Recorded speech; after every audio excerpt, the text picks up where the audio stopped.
What is self-worth? Self-worth is the deep, unshakable belief someone has that they are loved and worthy to be loved. People with high self-worth tend to have higher respect, confidence, and values. People with low self-worth might suffer from low confidence and feel bad about themselves. What determines your worth? Self-worth versus self-esteem. Self-esteem and self-worth are frequently used interchangeably. However, self-esteem can be defined as feeling good and confident about oneself.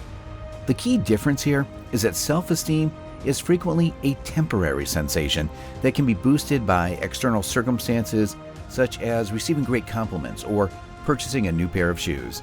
However, self-esteem does not last. Consider self-esteem to be like a floating cloud in the sky. It can and will pass, and those with high self-esteem may require continual mood enhancers to feel good about themselves. True self-worth, however, is more than that. It is the constant, grounded knowing that you are valuable. And unlike a cloud, self-worth is more earth-like. It's an immovable, solid notion rooted in confidence, and a snarky comment or unpleasant scenario won't ruin your self-worth altogether.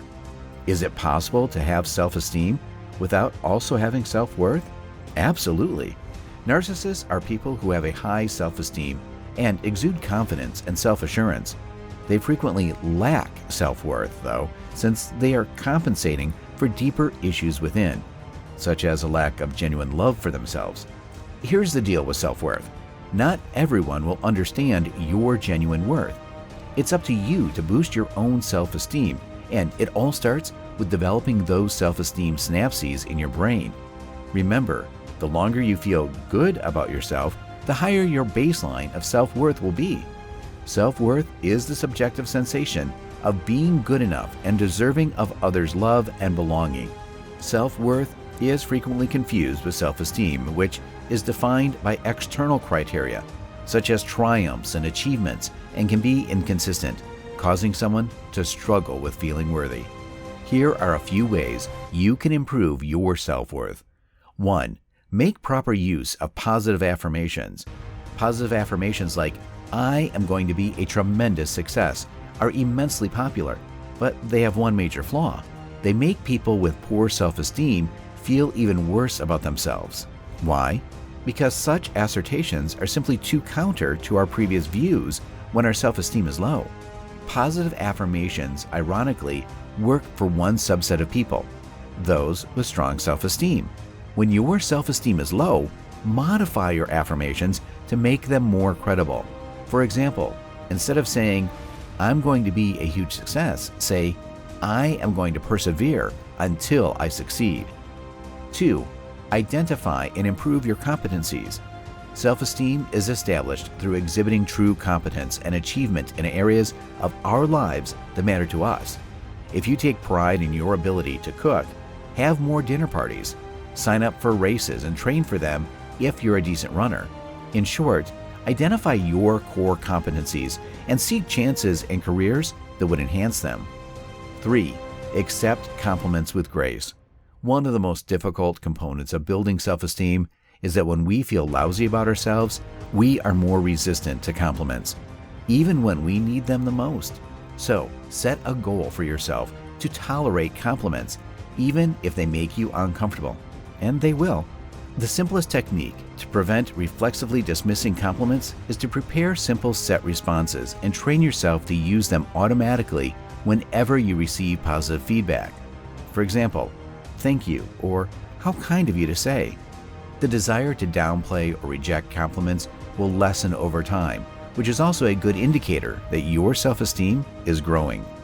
4. Remove self-criticism and replace it with self-compassion.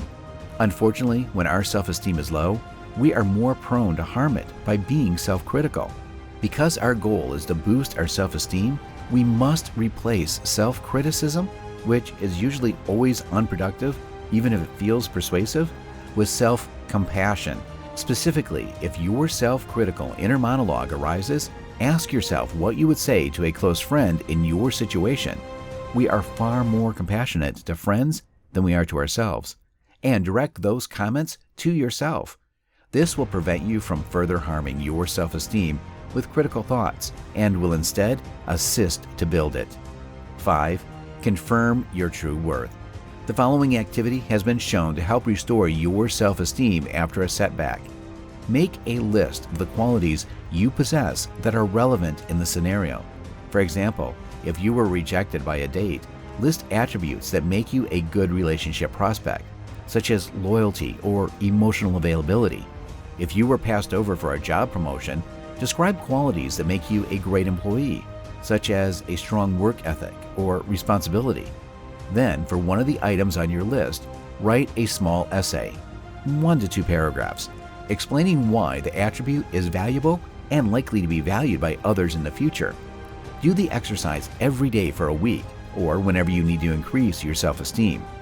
The basic line is that raising self-esteem takes some effort because it entails creating and sustaining healthier emotional habits, but doing so, especially successfully, will deliver a significant emotional and psychological return on your investment.